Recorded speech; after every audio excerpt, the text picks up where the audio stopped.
नमस्कार शेतकरी दादा, तुम्ही बघू शकता मी आमच्या गावच्या शेतकरी बांधवाच्या तूर शेतीला बघण्यासाठी आलेलो आहे। तुम्ही बघू शकता तूर पिकाला भरघोस शेंगा येण्यासाठी काय काय उपाय करावे लागतात ते बघणार आहोत।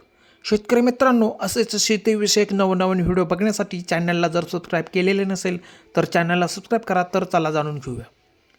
शेतकरी मित्रांनो, तुम्ही बघू शकता हा प्लॉट खूप छान प्रकारे शेंगांनी आणि फुलांनी बहरलेला आहे। सर्वत्र शेंगा आणि फुलेच दिसतात। ही पेर साधारणपणे जुलैमध्ये केलेली आहे। तुम्ही बघू शकता मित्रांनो, जर तुम्हाला अशा प्रकारे शेती फुलवायची असेल तर सुरुवातीच्या वाढीसाठी 19-19-19 किंवा युरिया 1% फवारणी करणे खूप फायदेशीर ठरते। त्यानंतर या अवस्थेत म्हणजे फुले आणि शेंगा येण्याच्या वेळेस बोरॉन 0.2% आणि मॅग्नेज 0.5%ची फवारणी केल्याने फुले गळण्यापासून वाचू शकतात। त्यामुळे उत्पादनात वाढ होते।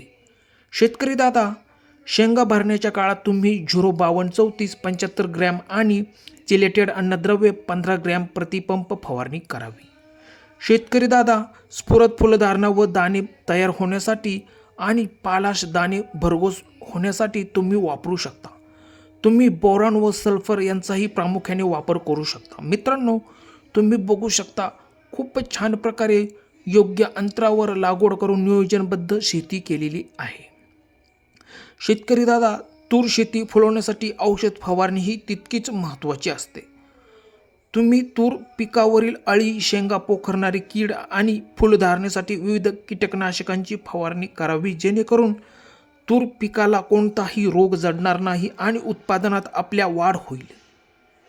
शेतकरी दादा, तूर झाडाची जलद वाढ होण्यासाठी तुम्ही रासायनिक खतांचा म्हणजेच नायट्रोजन, फॉस्फरस आणि पोटॅशियम वापरू शकता।